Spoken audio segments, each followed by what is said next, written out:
kita tuh sering banget ya ngerasa kalau semua keputusan kita itu logis dan sadar. Tapi gimana kalau saya bilang, seringnya keputusan itu udah dibuat jauh sebelum kita sadar.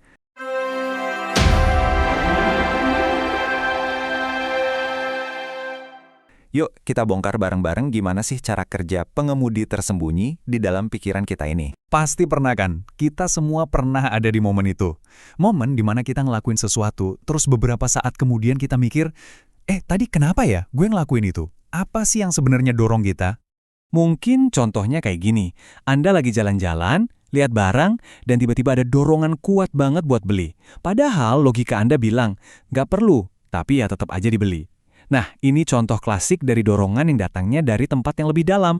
Atau mungkin yang ini, Anda ketemu orang baru, orangnya sih sopan-sopan aja, tapi kok ada perasaan nggak enak ya, kayak waspada gitu. Nggak bisa dijelasin, tapi perasaannya nyata. Itulah intuisi Anda lagi bekerja, dibisikin sama pikiran bawah sadar.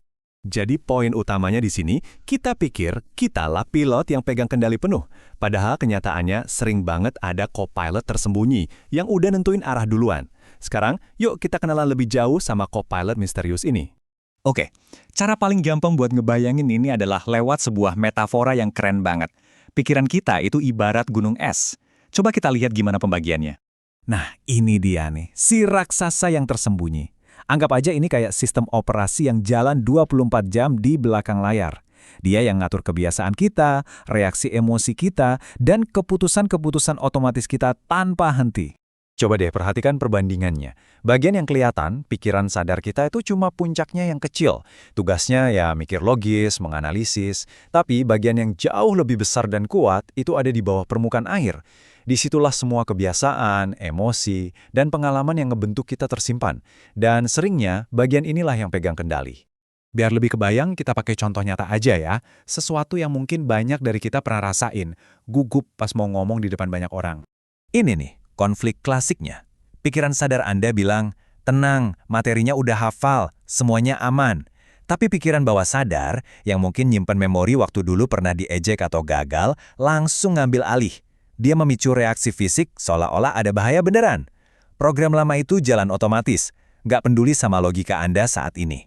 Oke, daripada kita cuma ngomongin teorinya, gimana kalau sekarang kita coba rasain langsung kekuatannya? Saya mau ajak Anda ikut sebuah eksperimen pikiran yang simple banget, tapi efeknya luar biasa.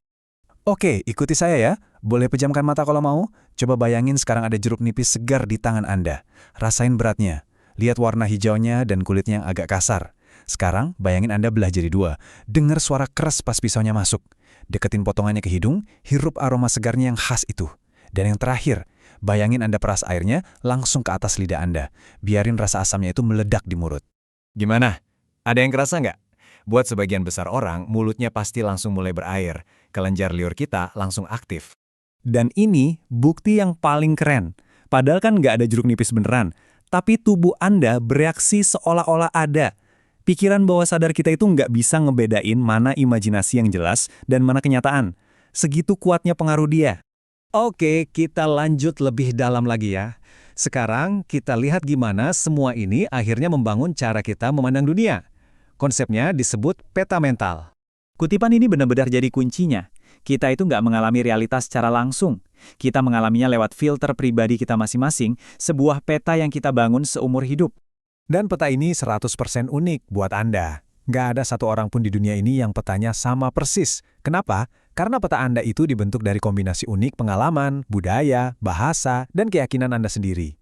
Inilah alasan kenapa kita semua melihat dunia dengan cara yang berbeda-beda.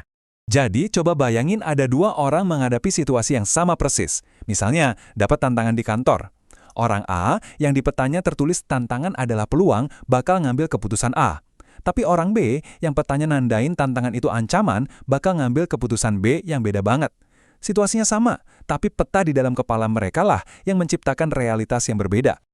Oke, setelah kita paham semua ini, soal gunung es, jeruk nipis, dan peta mental, terus apa dong yang bisa kita lakukan?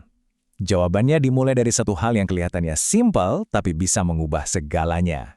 Intinya tuh di sini, kita seringkali hidup di masa sekarang, tapi dijalankan oleh software dari masa lalu. Keputusan-keputusan kita hari ini cuma gema dari pengalaman dan keyakinan yang udah lama banget terbentuk. Nah, sekarang coba deh tanyain ini ke diri sendiri. Pikirin deh pola-pola yang sering keulang di hidup Anda. Apakah program otomatis itu masih berguna buat Anda sekarang? Atau jangan-jangan program itulah yang diam-diam nahan Anda, yang nyaring peluang dan ngebatasin potensi Anda? Ini pesan yang paling penting menurut saya. Tahu soal pikiran bawah sadar itu bukan buat bikin kita pasrah. Justru sebaliknya, dengan kita ngerti cara kerjanya, kita jadi punya peta buat menavigasi pikiran kita sendiri dan mulai mengambil alih setir secara sadar. Pada akhirnya, semua perubahan besar itu selalu dimulai dari sini. Hanya dengan menyadari program apa yang lagi jalan di belakang layar, kita jadi punya pilihan untuk merespon dengan cara yang berbeda. Kesadaran itu ibarat senter yang nerangin apa yang tadinya tersembunyi di dalam gelap.